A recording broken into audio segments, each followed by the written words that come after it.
Ever been in a situation where it's incredibly hard to stop thinking about something? And these thoughts can come in many forms. For example, it could be an argument you had, a work meeting that you feel didn't go your way, or a fear of your relationship breaking down, maybe worrying about a loved one or a situation that's actually not in your control. Such intrusive and stubborn thoughts can really take over. And I am here with a simple technique that I use to stop such a spiral. Before I get into that technique though, here is a little something about me. My name is Vidushi Sandhir and I'm the founder of Deeply Simple, where I provide one-on-one holistic health coaching. I am an Ayurvedic practitioner, a mindfulness meditation teacher, an integrated trauma coach, and a Reiki practitioner. You can check out some resources at www.deeplysimple.info. Let's get to the podcast for today. I don't know if you relate with this, but when my mind starts racing, I can feel like I'm trapped with no way out. It's as if I'm in a prison of those thoughts. And these thoughts could be anything. It could be imagining the worst case scenario about a situation or endlessly replaying a conversation. It's a draining cycle, to say the least. And in those moments of overthinking, it's like we are stuck in our heads.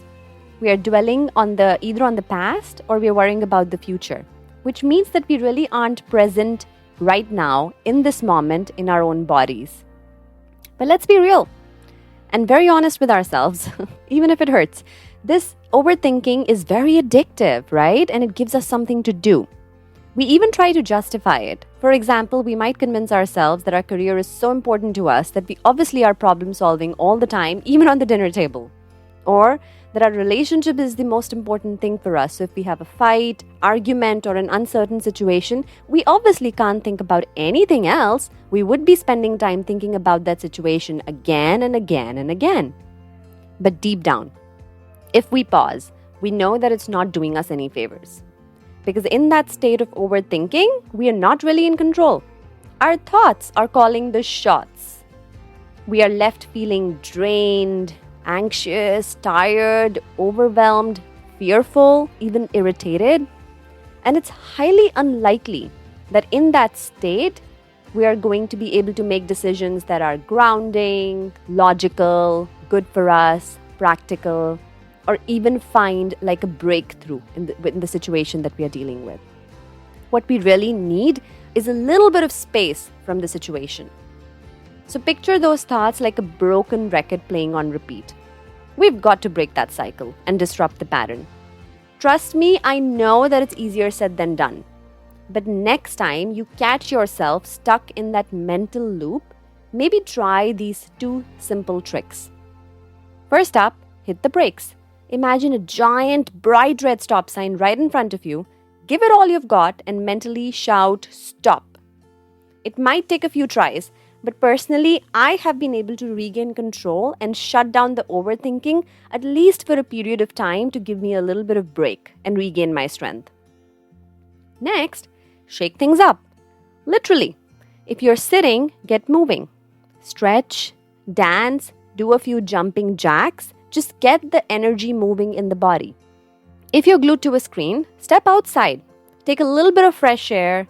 Take a look around you and get perspective by looking far in the distance. When we're looking at the screens, we're always looking at something that's really, really close to us, but we get perspective by looking at things further away in the distance.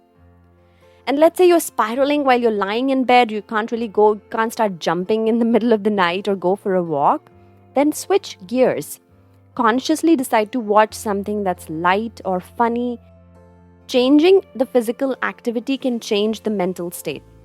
And the more drastic the change, the better. Personally, I like to bust a move.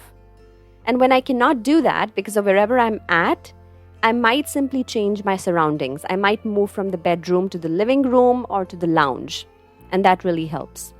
By consciously choosing to do something different, I'm able to take back control because I made that decision. My thoughts are not making that decision, and break free from that mental merry-go-round. I do want to acknowledge that being in a state of overthinking and worry, constant worry, is a very, very hard space to be in. So So the tools that are mentioned in the podcast are definitely not a replacement for therapy, because these tools don't really get to the root cause of overthinking. That is something where you work with a good therapist and you figure out why is overthinking a pattern in your life. But yes, these tools do give a much needed respite by breaking that pattern of overthinking, giving us a little bit of autonomy over our own thoughts, and just a much needed break. If you like this episode, it would mean a lot if you subscribed and liked the channel. It not only helps the podcast, it also helps me know that I'm putting the right kind of content out for you. If you are someone who likes to read, visit my website www.deeplysimple.info. I have some wellness resources, even some free workbooks for you. And I will see you all in the next episode.